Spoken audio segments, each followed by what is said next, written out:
자, 오늘은 12차시 교과서 201쪽에 해당하는 내용이고요. 내분비계 교란 물질에 대해서 한번 배워보도록 하겠습니다.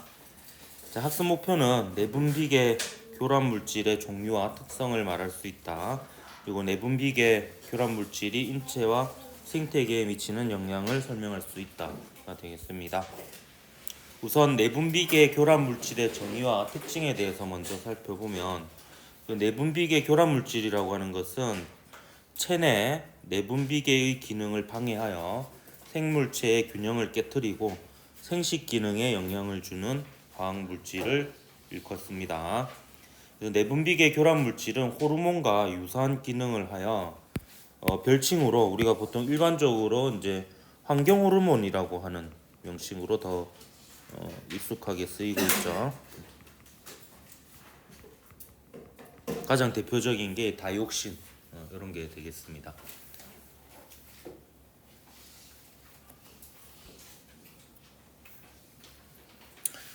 그러한 이제 내분비계 교란 물질의 특징으로는 이제 극소량으로도 큰 영향을 미칠 수가 있어요. 이제 왜냐하면 호르몬에 영향을 미치는 거기 때문에 호르몬은 거의 분자 단위, 분자 정도 스케일의 크기죠. 그래서 아주 미세한 양으로도 큰 영향을 미칠 수 있고, 물이나 음식 등 다양한 경로로 체내에 유입됩니다. 호흡을 통해서 유입이 되기도 합니다. 먹이 사슬을 따라서 농축되기 때문에 지난 시간에 배운 생물 농축처럼 그 최종 소비자에게 가장 큰 피해를 주는, 그러니까 우리가 최종 소비자죠. 그런 좀 특징이 있고요. 주로 지방에 살을 빼야 되겠네요. 축적이 되며 면역 및 생식 기능에 가장 큰 영향을 미칩니다. 그래서 암을 일으키기도 하지만 이제 기형아가 탄생한다든지 아니면 이제 임신이 되지 않는다든지 이런 일들이 일어납니다. 그래서 태아에게 기형을 유발하거나 그리고 신경계에 영향을 미쳐서 여러 가지 이제 인체에 유해한 이런 결과를 일으키는 그런 물질입니다. 신경계에 영향을 주면 이제 호흡 곤란이라든지 운동 기능 장애, 마비라든지 떨림 이런 것들이 일어날 수 있는 그런 안 좋은 물질입니다. 그러면 내분비계 교란 물질은 어떻게 작용하느냐? 일단 여러 가지 형태로 작용하는데요. 호르몬 모방 작용 같은 경우에는 내분비계 교란 물질이 호르몬 수용체와 결합하여 정상 호르몬처럼 작용합니다. 그래서 여기 보면 교과서에 있는 그림을 보면 이런 식이에요. 그래서 호르몬하고 실제 유사한 형태의 분자 형태를 가지고 있어서 얘가 이제 세포의 그 호르몬 말고 호르몬에 반응하는 세포에 이제 내분비계 교란 물질이 반응을 해서 반응을 해야 될 타이밍이 아닌데 세포가 반응해서 세포가 작동을 하게끔 이렇게 이제 교란을 하는 이런 부분이 있겠습니다. 그리고 호르몬 봉쇄 작용은 뭐냐면 내분비계 교란 물질이 호르몬 수용체에 봉쇄하여 이제 호르몬이 이제 그 세포에 딱 결합을 해서 작동을 하게끔 해야 되는데 얘가 대신 들어가면서 오히려 작동을 또 못하게 하는 이런 역할을 하기도 합니다. 역할이라고 하기는 그러네요. 나쁜 영향을 미치기도 합니다. 일단 촉발작용은 내분비계 교란 물질이 수용체와 결합해서 비정상적인 대사 반응을 유발합니다.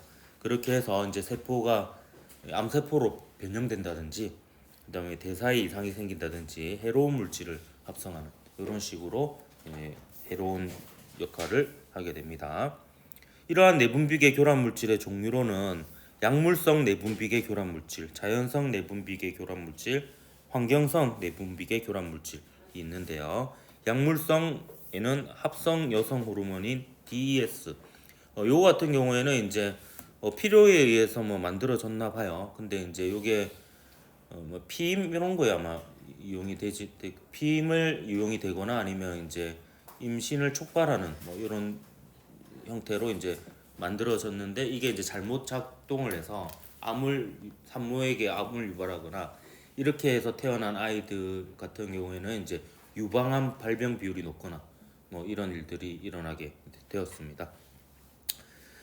그 자연성 내분비계 교란 물질도 있대요. 이게 콩, 딸기, 밀 등에 이제 포함되어 있는 식물성 에스트로겐에 의해서 또 여러 가지 이제 문제가 생기고요.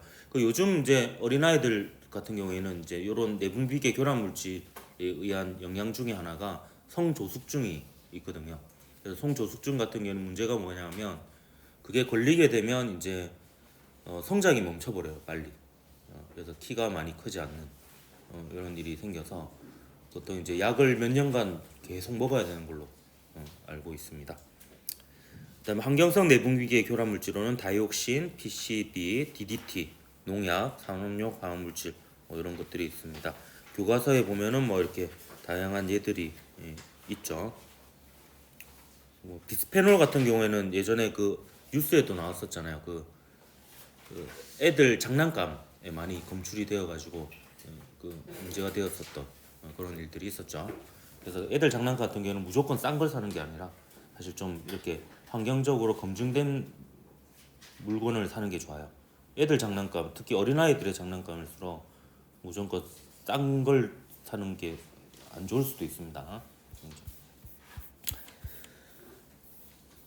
예, 뭐 이런 식으로 보면 에스트로겐하고 이제 비스페놀하고 비교해 보면 이제 형태가 비슷해서 이제 우리 몸에서 얘를 에스트로겐으로 착각해서 이렇게 뭐 이렇게 반응을 잘못 반응하는 이런 일들이 일어난다라는 게 이제 내분비계 교란 물질의 일반적인 이런 작용 과정이다 이렇게 보면 되겠습니다. 그러면 이제 내분비계 교란 물질 피해 사례를 한번 보면요, 이 DES 이거는 디에틸스틸베스트롤을 줄여서 DES라고 하는데 합성 여성 호르몬으로 유산 방지제였다라고 해요. 근데 이제 이걸 사용했더니 이제 암 발병률이 증가하였고 성기 기형을 유발하고 또 이제 나중에 이렇게 해서 태어난 아이들 같은 경우에는 유방암 발병률이 증가하고 이런 일들이 일어났다고 합니다. 그다음에 PCB 오염 식용유 사건 같은 경우에는 대만에서 PCB에 오염된 식용유를 먹은 산모들의 자녀에게 성장 지연, 주의력 결핍, ADHD죠, 성기 왜소증 등의 이제 증상이 발생하게 되었습니다. 그리고 미국 오데오 물고기 사건도 있어요. 오데오에서 잡은 물고기들을 많이 먹은 산모의 자녀에게 이게 이제 생물 농축에 의해서 환경 호르몬이 축적이 되어서 많아졌겠죠. 그래서 그걸 먹었더니 이제 그 자녀들의 뇌 크기가 작아졌고 운동신경 장애, 발달 장애 등이 다른 지역에서 비해서 평균적으로 높게 나타나는 이런 일들이 일어났습니다. 뭐 이누이트족 사례 같은 경우에는 이제 PCB 오염된 생물을 주식으로 하는 캐나다 북극 지방 이누이트족 자녀에게 면역 기능 장애 및 중이염이 빈번하게 발생하는 이런 이제 부작용이 일어났다라고 합니다. 참 이런 거 배우다 보면 참 다 조심해야 될 것 같죠. 함부로 뭐 먹으면 안 될 것 같고. 그래서 그 산모들 같은 경우에도 이제 그 수유를 할 때 그 분유를 최대한 적게 먹이려고 하는 이유가 사실 뭐냐하면 그 젖병이 플라스틱으로 되어 있잖아요. 그래서 그것도 그나마 그래도 안정적인 물질로 만들어졌다고는 하나 그 안에 있는 물질들이 태아에게 나중에 그 어린 아이들에게 어떤 영향을 미칠지 모르기 때문에 이제 그 직접 이게 모유 수유를 하는 기간을 최대한 많이 가져가라고 이제 권유를 하는 게 이제 그런 이유 때문에 그렇습니다. 물론 이제 갈수록 많이 안정된 물질로 만들긴 하는데요, 젖병이나 이런 것들을요. 그래도 암만 해도 그 엄마가 직접 모유 수유하는 것만큼 좋지는 않겠죠. 근데 이제 모유 수유가 힘든 게 음식 때문에 제일 힘들어요. 왜냐하면 이제 모유 매운 걸 먹으면 모유도 맵게 되거든요. 애들 설사를 하고 이래요. 그래서 먹는 거를 이제 자유롭게 못 먹어요. 그러니까 술도 못 먹고 매운 것도 못 먹고 자극적인 음식이 맛있는데 그런 것들을 못 먹는 거죠. 그래서 이제 고생을 해요. 네. 네. 엄마가 되는 게 아빠가 되는 게 쉽지 않습니다. 요새 아빠들도 고생 많이 하죠. 나도 그 육아휴직 했을 때 허리가 나가가지고 막 병원 몇 개월씩 다니고 병원비만 350만 원 들고 이랬거든. 계속 이게 안으니까 이제 허리가 나가더라고. 카톡 왔어요. 이 형성평가 마저 빨리 풀어보고 마칩시다. 다음 중 내분비계 교란 물질의 특징으로 옳지 않은 것은 극소량으로도 큰 영향을 미칠 수 있고요. 그다음 지방에 축적되며 면역 및 생식 기능에 영향을 줍니다. 물이나 음식 등을 통해서 체내에 유입되고요. 자연에서 쉽게 분해되어 생물 농축이 일어나지 않는다면 문제가 안 생기겠죠. 근데 이제 잘 분해되지 않고 생물 농축이 일어나서 최종 소비자인 인간에게 가장 큰 영향을 미치게 됩니다. 태아에게 기형을 유발할 수가 있습니다. 그럼 내분비계 교란 물질을 줄이기 위한 대책으로 적절하지 않는 것은 공장에서 배출되는 유해 물질을 규제하는 것 바람직하겠죠. 농약 사용을 늘려서 해충을 안전하게 제거하는 것. 농약 물질 자체도 이제 그 환경 호르몬에 많이 포함되어 있는 그런 물질입니다. 일단 비스페놀 A와 같은 화학 물질이 포함된 제품 사용을 줄이거나 규제를 해야 되겠고요. 먹이 사슬을 통해 내분비계 교란 물질이 축적되지 않도록 관리합니다. 또 내분비계 교란 물질의 사용을 법적으로 규제하는 이런 방법들이 적절하겠습니다. 내분비계 교란 물질이 인체와 생태에 미치는 영향에 대해서 한번 얘기를 해보면요. 내분비계 교란 물질은 체내에서 호르몬의 정상적인 작용을 방해하여 생식 기능 저하, 기형 유발, 면역 기능 약화 등의 문제를 일으킬 수 있습니다. 그래서 특히 그 가임 기간의 여성들이나 이제 그 임신 중에는 이제 먹을 것을 조심해라고 하는 이유가 이러한 이제 물질들이 태아에게 큰 영향을 미칠 수 있기 때문에 이게 조심해라고 하는 거죠. 예를 들어서 DDT나 PCB와 같은 물질은 먹이 사슬을 통해 축적되어 상위 포식자에게 큰 피해를 주며 인간에게도 암 발생률 증가, 정자수 감소, 성기 기형 등의 문제를 일으킬 수 있다.